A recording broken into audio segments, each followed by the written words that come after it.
죄악을 짊어지시고 고난당하시며 우리에게 참 생명과 자비와 평화를 주셨습니다. 그러나 어리석게도 우리는 주님의 고난의 의미를 깨닫지 못하고 우리 각자에게 주어진 십자가를 외면한 채 세상의 헛된 욕망과 자신의 의만 앞세우며 부질없이 살아왔음을 고백합니다. 주님, 이 시간 저희들의 죄를 고백하오니 주님이 흘리신 보혈의 피로써 우리 죄를 깨끗게 씻어 주시옵소서. 공의를 베풀어 주시옵소서.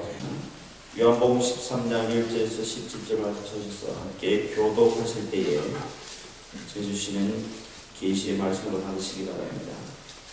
먼저 1절 읽습니다.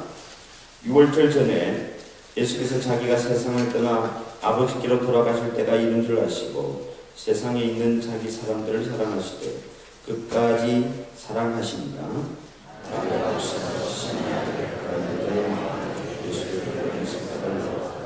저녁 먹는 중 예수는 아버지께서 모든 것을 자기 손에 맡기신 것과 또 자기가 아버지께로부터 오셨다가 하나님께로 돌아가실 것을 아시고 저녁 잡수시는 자리에 세우나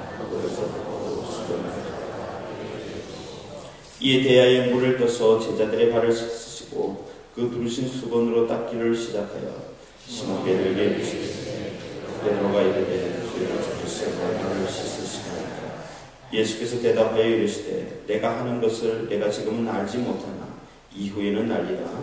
베드로가 이르되 내 발을 절대로 씻지 못하시니 예수께서 대답하시되 내가 너를 씻어주지 아니하니 너가 나와 상관이 없느니라. 시몬 베드로가 이르되 주여 내 발뿐 아니라 손과 머리도 씻어 주옵소서. 예수께서 이르시되 이미 모욕한 자는 밖에 씻을 필요가 없느니라. 온몸이 깨끗하니라. 너희가 깨끗하나 나는 아니니라 하시니 이는 자기를 팔자가 누구인지 아시니라.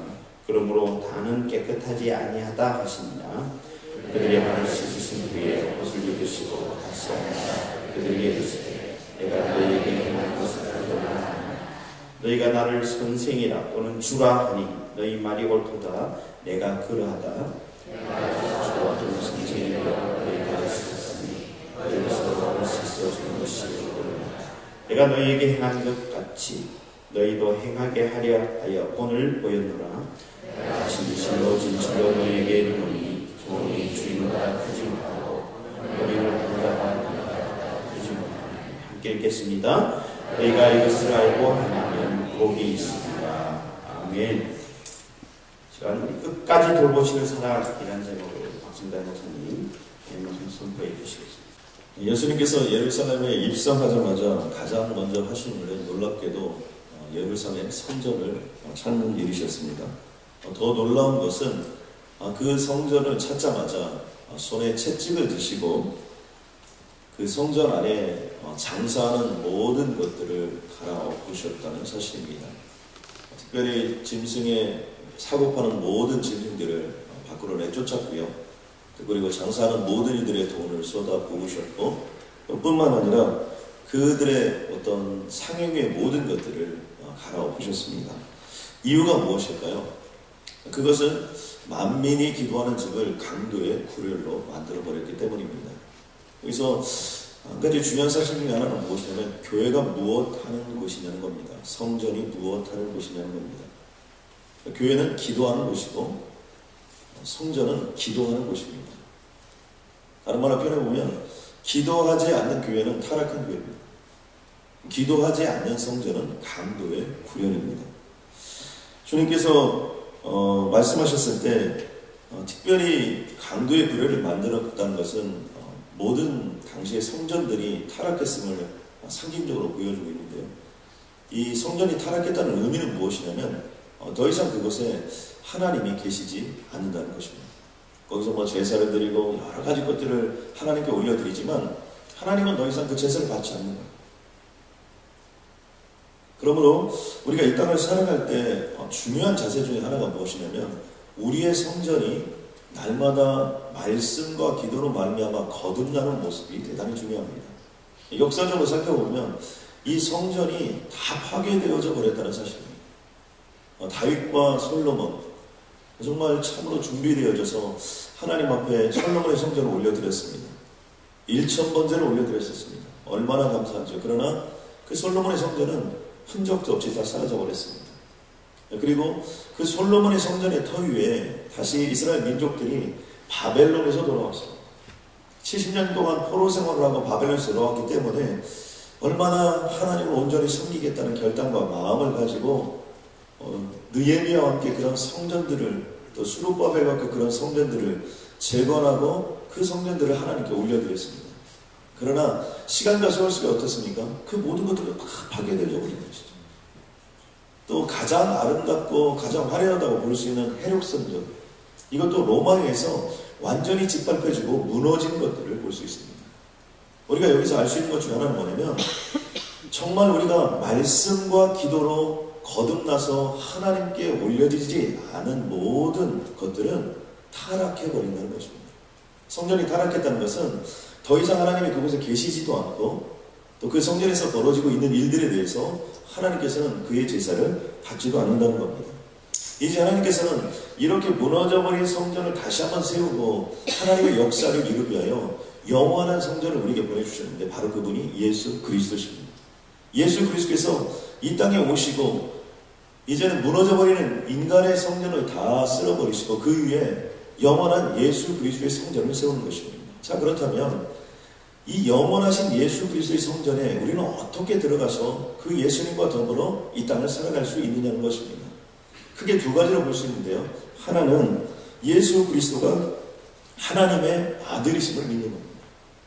우리가 믿는 것도 중요하지만 진짜 중요한 것 중 하나는 뭐냐면, 예수님을 어떻게 믿느냐, 예수님을 누구로 믿느냐는 겁니다. 저는 여기 있는 모든 분들이 예수 그리스도를 하나님의 아들로 믿으시길 주님의 이름으로 간절히 소원합니다.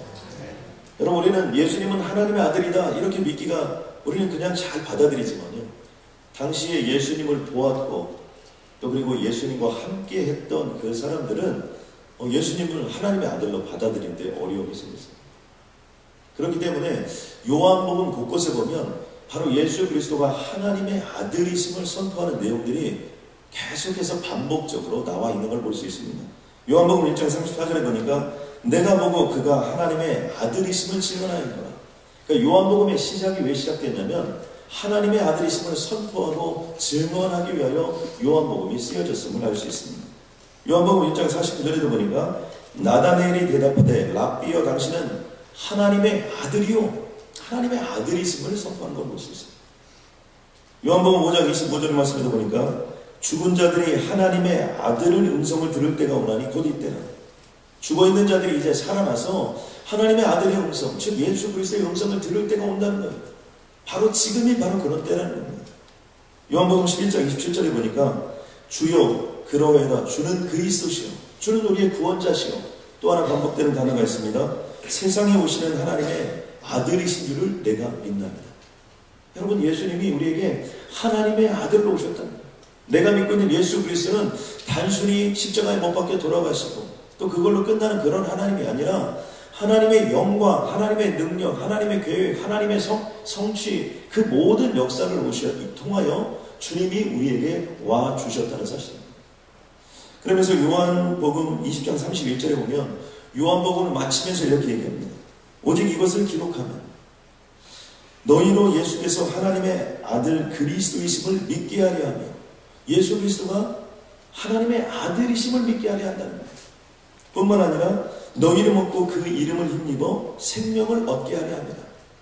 그러니까 하나님의 아들 되신 예수 그리스도를 믿으면 어떤 역사가 나타납니까? 그것은 우리는 구원함을 받습니다. 그런데 그 구원함을 받고 끝나는 것이 아니라 그것을 믿음으로 말미암아 새로운 생명, 새로운 영생, 새로운 승리, 새로운 역사가 우리의 삶 속에 드러나고 나타난다는 겁니다. 저는 그러므로 이번 한 주간 동안 여러분이 정말 하나님의 아들 되신 예수 그리스도를 온전히 만나는 역사가 있기를 주님의 이름을 간절히 소원합니다. 그 주님을 함께 만나고 그 주님과 동행하는 자에게 새로운 생명이 주어지는 것이고, 새로운 영생이 주어지는 것이고, 새로운 회복이 주어지는 것이고, 새로운 축복이 주어지는 것이고, 새로운 승리가 주어지게 됨을 성경은 분명하게 우리에게 선포하고 있습니다. 또 한 가지는 우리가 믿어야 될 것이 뭐냐면 이 예수 그리스도가 하나님의 사랑의 결정체는 우리가 예수님을 알 때 무엇을 아느냐가 참 중요한데요. 하나님을 설명하는 수없이 많은 단어들이 있습니다. 그런데 그 수없이 많은 단어 중에서 가장 본질적이고 가장 우리들의 가슴속에 새겨지는 하나님에 대한 결정체가 무엇이냐, 하나님에 대한 모습이 무엇이냐, 바로 그것은 하나님은 사랑이시다. God is love. 그러니까 오늘 우리가 이 자리에 있을 수 있는 그 이유가 무엇이냐, 그것은 하나님은 사랑이시다. 사랑 되신 그 하나님께서 친히 그 아들 예수 그리스도를 우리에게 보내어 주셨고, 또 우리를 통하여 그 예수 그리스도를 믿게 하셨고 우리와 함께 하였기 때문에 오늘 우리가 이 자리에 존재하게 된다는 것입니다. 예수 그리스도도 마찬가지입니다. 예수 그리스도는 하나님의 사랑의 결정체로 우리들에게 온 것입니다. 그러므로 그 예수 그리스도의 모습 또한 하나님의 사랑을 극대화시키고 그 하나님의 사랑이 절절히 우리의 삶 속에 남아있을 수 있는 모습으로 우리들에게 다가오고 있습니다. 이제 예수님은 불과 며칠 있으면 하나님의 나라로 떠나게 됩니다. 또 불과 하루 만에 있으면 어떤 그런 채찍들이 주어지고 죽음의 삶으로 가는 마지막의 여정입니다. 만약 우리들의 삶이 내일 지구의 끝이 온다면, 아니 내일 내 인생의 마지막이 온다면 여러분은 무엇을 하시겠습니까? 여러분 그 심정으로 주님이 지금 한 걸음 걸음을 우리에게 오고 계신데요. 그 중에 하나가 무엇이냐면 오늘 본문 가운데 보면 이런 말씀이 있습니다. 1절에 6월절 전에 예수께서 자기가 세상을 떠나 아버지께로 돌아가실 때가 이른 줄 아시고, 주님이 지금 이 행동을 하시는 것은 모르고 하시는 행동이 아니라 알고 하는 행동이라는 겁니다. 이제 이 6월절 때에 예수님은 이 땅을 분명히 떠날 것을 아셨다는 거예요. 그러면서 무엇이라고 말씀하시냐면 세상에 있는 자기 사람들을 사랑하시되 끝까지 사랑하십니다. 여러분 아멘입니까? 여러분 여기서 세상에 있는 사람은 누구를 가리킵니까? 일차적으로 세상에 있는 사람은 예수님의 제자들을 가리키고 있습니다. 그러니까요, 여러분 우리가 삶을 사는데 예수님이 우리를 사랑하시는데 어떻게 사랑하시는가, 그 모습을 먼저 주님께서는 세상에 있는 자기 사람, 자기의 사람들에 대해서 주님이 확실하게 챙기는 것을 볼 수 있습니다. 이 사람들을 이렇게 통해서 보면 12제자들도 있었고요, 70명의 제자들도 있었고요, 또 뿐만 아니라 예수님과 가까이 있었던 사람들이 있었습니다. 근데 더 중요한 사실 한 가지는 뭐냐면 이들을 사랑하시되 끝까지 사랑하셨다. 이 끝까지 사랑한다는 의미가 한 두 가지 정도 볼 수 있는데, 하나는 하나님이 보내신 예수 그리스도가 이 세상에 닿는 그 순간까지 우리를 사랑해 주신다는 거예요. 그러니까 육신적인 예수 그리스도의 생명이 닿는 그 순간까지 우리를 사랑해 주신다는 거예요. 또 한 가지는 제자들이 이 세상을 떠날 때까지 예수님이 죽고 끝나는 것이 아니라 하나님 보좌 우편에서 영원토록 존재하시면서 우리를 사랑해 주시는데, 이 세상의 마지막에 우리에게 오는 순간까지 주님이 우리를 사랑해 주신다고 주님께서 친히 말씀하고 있습니다. 이러한 하나님의 사랑의 모습이 성경 가운데 보면 많이 나타나 있습니다. 하나님이요, 야곱을 사랑할 때 야곱이 잘할 때도 사랑해 주셨어요. 그러나 야곱이 잘 못할 때도 끝까지 사랑해 주시는 모습을 우리는 압니다. 하나님이 다윗을 사랑할 때요, 다윗이 잘할 때도 하나님은 다윗을 사랑해 주셨습니다. 그런데 때로는 다윗의 모습은요, 우리들 마음에도 안 드는데 오직 하나님 마음에 안 드는 때가 있어요. 그럼에도 불구하고 하나님은 어떻게 하십니까? 끝까지 다윗을 사랑해 주셔요. 또 예수님의 삶도 마찬가지입니다. 예수님께서 제자들을 사랑해 주시는 모습이 면면이 나와 있습니다. 이제 우리 오늘부터 시작해서 계속해서 제자들과 예수님의 모습이 상반된 모습들을 보게 되는데, 여러분 가룟 유다 같은 경우는 예수 그리스도를 팔죠. 그러니까 제자가 스승을 파는 거예요. 아마 한 3년 정도 시간이 있으면 정이 들만한데, 여러분 우리가 정 때문이라도 그런 거 못하는 거 아닙니까? 그런데 그런 순간이 오는 겁니다. 그런데 예수님은 어떻게 합니까? 끝까지 그 가룟 유다를 돌보고 끝까지 함께하는 모습을 바라던 겁니다. 또 사도 베드로, 늘 주님을 사랑한다고 외쳤지만 결정적인 순간에 한 번도 아니고 두 번도 아니고 세 번씩이나 예수님을 부인함에도 불구하고 예수님은 어떻게 합니까? 분하시고 난 다음에 디베라 바닷가까지 끝까지 쫓아가서 내가 나를 사랑하느냐고 물어보는 예수 그리스도. 그리고 그 실망과 좌절 속에 있었던 그 베드로를 끝까지 껴안아 주시는 모습이 바로 예수 그리스도의 모습입니다. 저는 이 끝까지 사랑해 주시는 그 예수 그리스도의 사랑이 있기 때문에 오늘도 우리가 존재하게 된다라는 것입니다. 그런데 그 사랑이 어떻게 시작되느냐? 성경이 우리에게 밝히고 있는 사실 중에 하나는 그 사랑이 하나님이 먼저 시작했다. 주님이 먼저 시작했답니다. 요한일서 4장 10절에 보니까 사랑은 여기 있으니 우리가 하나님을 사랑한 것이 아니요 하나님이 우리를 사랑하사 우리 죄를 속하기 위하여 화목제물로 그 아들을 보내셨다고 말씀하십니다. 여러분, 우리가 하나님을 먼저 사랑한 것이 아니라 하나님이 우리를 먼저 사랑했음을 늘 가슴속에 새기시기 바랍니다. 여러분, 예수님도 마찬가지예요. 예수님의 삶을 보면 예수님께서도 친히 우리를 먼저 사랑해 주셨음을 알 수 있습니다. 오늘 본문 가운데 등장하는 사건이 하나 있는데 그것은 세족식입니다.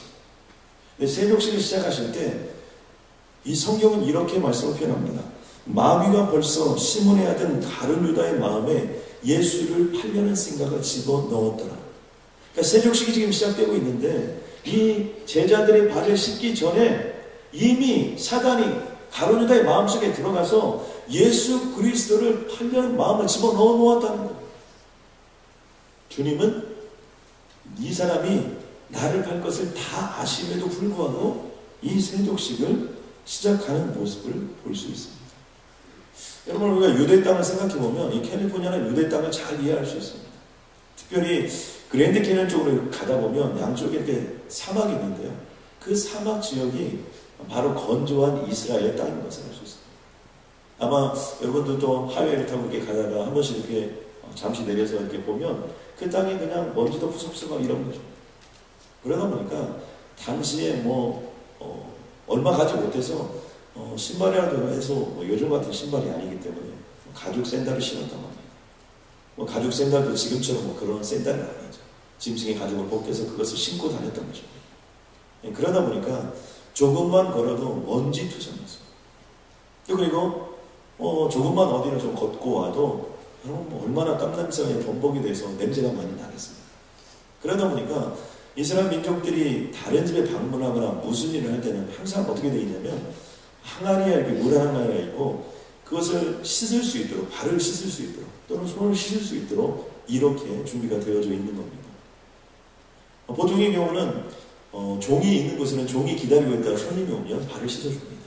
그런데 종이 없는 곳에서는 자기가 발을 씻고 들어가야 되는 그런 상황입니다. 예수님은 6월절 예루살렘 성에 입성하셨고 우리들이 아는 것처럼 바쁜 일정들을 소화하고 계셨습니다. 6월절 저녁 만찬이기 때문에 하루 종일 시간을 보낸 것이죠.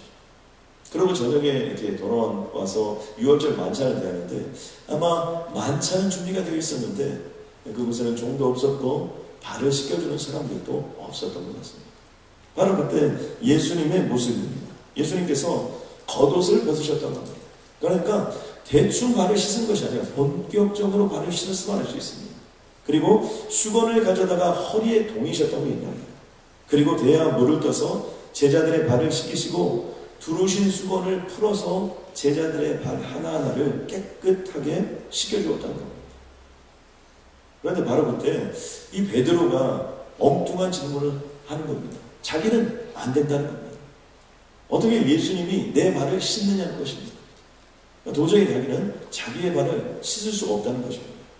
그런데 이때 예수님이 한마디를 하시는데 무서운 말씀 한마디 하십니다. 그것은 뭐냐면 네가 내가 너를 발을 씻어주는데 네 발을 씻기지 않게 한다면 내가 너와 아무 상관이 없다는 겁니다. 이 베드로가 또 단순합니다. 그 얘기를 듣자마자 주님 그러면 제 발뿐만 아니라 손도 씻어주고 얼굴도 씻어주고 목욕을 씻어주십시오. 이렇게 얘기합니다. 그러자 주님께서 오늘 본문 가운데 의미심장한 단어를 하나 남기는데 그건 뭐냐면 이미 목욕한 자는 발밖에 씻을 필요가 없느니라. 온몸이 깨끗하니라 너희가 깨끗하나 다는 아니니라. 목욕할 필요가 없다는 거예요. 이 말씀의 의미가 무엇입니까? 이미 예수 그리스도로 말미암아 구원함을 받았다는 거예요. 죄사함을 받았다는 거예요. 그러므로 더 이상 목욕할 필요가 없는 거라는 겁니다. 사랑하는 성도 여러분, 예수 그리스도가 나의 구원자심을 여러분 믿습니까? 여러분 아멘입니까? 여러분 그렇다면 목욕할 필요가 없는 거예요.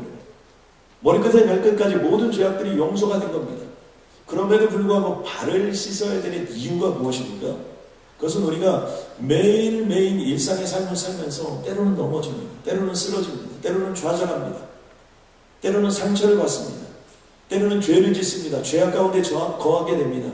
생각들이 분열되어서 어둠의 세력들이 우리의 몸속에 영혼과 심령 속에 들어오게 되어 있습니다. 이 부분에 대해서 어떻게 하는 겁니까? 이 부분을 날마다 씻어내야 합니다. 그러니까요, 우리가 신앙생활을 한다, 믿음의 삶을 산다, 우리가 그런 삶을 산다는 것은 날마다 내 죄를 씻어나는 회개가 우리의 삶 속에 있어야 된다는 겁니다. 여러분, 그러므로 어떤 사람이 제대로 된 신앙생활을 하는 것이냐? 그것은 말씀과 기도로 날마다 우리들의 삶과 영혼을 씻어내는 것입니다. 이 말씀을 통하여 우리가 꼭 우리의 삶 속에 이번 한 주간을 살면서, 남은 삶을 살면서 적용해야 될 것이 있습니다. 그것은 무엇이냐면 겸손히 끝까지 주님을 섬기는 것.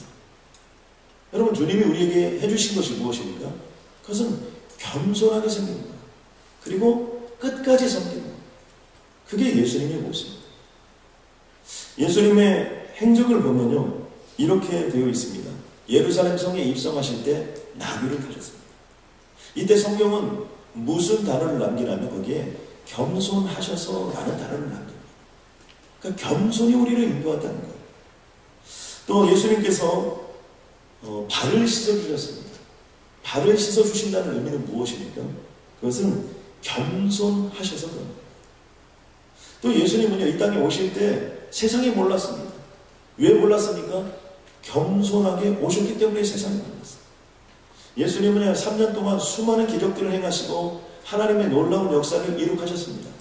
그럼에도 불구하고 예수님께서 왜 하나님의 역사를 이루는 이 모든 순간에 어떤 유대인들에 의해서, 모든 사람들에 의해서 그때를 기다림에도 불구하고 그들이 예수님을 죽이지 못했을까? 그것은 예수님이 겸손하게 사역을 감당하셨기 때문입니다. 주님은 이렇게 말씀하십니다. 너희도 서로 발을 씻어주는 것이 옳으니라. 너희도 행하게 하려 본을 보였노라고 주님께서 말씀하십니다. 이것을 통하여 볼 때 여러분, 주님께서는요, 오늘 하루 종일 무슨 일이 있으신 다음에 오셔서 제자들에게 이렇게 명령하지 않았습니다. 오늘 하루 종일 힘들고 피곤했으니까 너희들이 내 제자니까 내 발을 좀 씻어라, 이렇게 주님이 하지 않으셨어요. 주님께 훈련받은 자들이고 또 주님께서 모든 영향력을 미치는 자들이었지만 그 영향력과 예수님의 권위와 예수님이 가지고 있는 것들을 통해서 무엇을 명령하지 않으셨냐면 너희들이 좀 내 발을 씻어라, 그렇게 하지 않으셨어요. 오히려 예수님은 거꾸로 했다는 겁니다. 결정적인 순간이 오고 예수님은 지금 무엇으로 등장하고 있습니까? 하나님의 아들로 등장하고 있습니다. 예수님의 인생의 가장 하이라이트의 모습으로 등장하고 있습니다. 그런데 어떻게 됩니까? 가장 하이라이트의 모습으로 등장하면 할수록, 클라이막스가 가까이 오면 가까이 올수록 예수님은 더 겸손해지는 겁니다. 십자가는 그 예수 그리스도의 겸손의 가장 극대화된 모습입니다. 왜요? 하나님의 아들이 모든 인류의 죄를, 모든 인류의 모욕을, 모든 인류의 경멸을, 그것을 다 안고 십자가에 못 박아 죽기 때문입니다. 여기는 여러분들도 마찬가지입니다. 주님은 왜 제자들에게 이런 얘기를 했을까? 그것은 제자들도요, 때가 되면 예수님처럼 높아지는 때가 온다는 거예요. 우리도요, 신앙생활을 여러분 잘하면 하나님이 반드시 여러분을 축복해 주실 때가 올 줄로 믿습니다. 하나님은요, 예수를 믿고 하나님의 영광을 올려드린 자를 반드시 높여주세요. 그렇기 때문에 여러분들이 기도를 하고 신앙생활을 하고 믿음 생활을 하고 이 땅을 살아가면 어느 순간 여러분도 모르게 클라이막스가 오게 되어 있어요. 가장 축복받는 시간이 오게 되어 있습니다. 그때 무엇을 하라는 겁니까? 겸손하는 거예요. 여러분이 말하는 대로 이루어지는 때가 오면 여러분 그때가 겸손해야 됩니다. 여러분이 말한 것이 영향력을 미치는 때가 오면 여러분 그때는 겸손해져야 돼요. 내가 노력하지 않아도 무엇인가 잘 되고 있는 순간이 오면 여러분은 겸손해야 돼요. 바로 그때가 허리를 동일 때요. 바로 그때가 무릎을 꿇을 때라는 거예요. 바로 그때가 다른 사람의 발을 씻어야 될 때라는 거예요. 나의 이름을 높이고 내가 자랑하고 싶을 때, 모든 것들이 다 형성이 되어졌을 때, 이런 순간이 오는 바로 그 순간이 누구에게나 다 온다는 거예요. 제자들에게도 바로 그런 순간이 왔습니다. 그런데 진짜 성령 충만했던 제자들은요, 그런 순간이 왔을 때 자기 자신의 삶을 하나님의 영광을 위하여 헌신했고 순교했고 예수님을 따라 죽는 자의 겸손한 자리로 내려간 자는 지금까지 그의 이름이 회자되며 하나님의 영광의 역사가 있었습니다. 그러나 그 순간을 이기지 못하고 그 순간 속에서 교만해지고 또 자기 자신의 삶의 자리를 잃어버린 자는, 여러분 성경에 보면 그의 이름은 더 이상 회상이 되지 않습니다. 저는 여기 있는 모든 분들에게 주님이 마지막으로 이렇게 말씀하십니다. 너희가 이것을 알고 행하면 복이 있습니다. 저는 여기 있는 모든 분들이 여러분 겸손하시되 끝까지 겸손하기를 주님의 이름으로 간절히 소원합니다. 여러분 사랑을 하실 때 여러분 주님이 그랬던 것처럼 끝까지 사랑하시는 그런 역사가 함께하기를 주님의 이름으로 간절히 소원합니다. 여러분 이번 한 주도 주님께 여러분이 겸손하게 여러분의 삶을 올려드리고 작정했다면 여러분 끝까지 올려드리세요.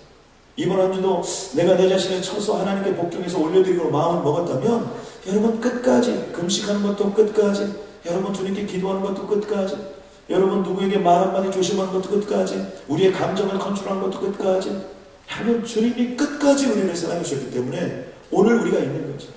우리도 또 끝까지 주님의 영광을 향하여 나아가시길 간절히 소원합니다. 하나님 감사합니다. 하나님 예수 그리스도의 겸손이 우리의 겸손이 되게 하여 주시옵소서. 내 인생의 가장 좋은 때가 하나님 우리가 가장 겸손해야 될 때임을 믿습니다. 하나님 우리 인생의 크라이막스가 반드시 오고야 말 터인데 지금도 겸손하지만 그때도 더 겸손할 수 있도록 주님 인도하여 주옵소서. 인생을 살고 삶을 살면서 더욱더 내 허리를 동이고 무릎을 꿇고 다른 사람들의 발을 씻어주는 그런 인생들이 되게 하여 주시옵소서.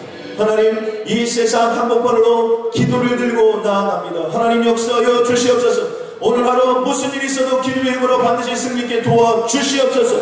우리의 자녀들을 살려주시옵소서. 직장과 비즈니스를 살려주시옵소서. 기도의 힘이 얼마나 강력한 것이요 손을 들고 기도한 것이 얼마나 강력한 것인가를 우리의 삶 속에서 체험하고 목도할 수 있도록 주님께서 역사하여 주시옵소서.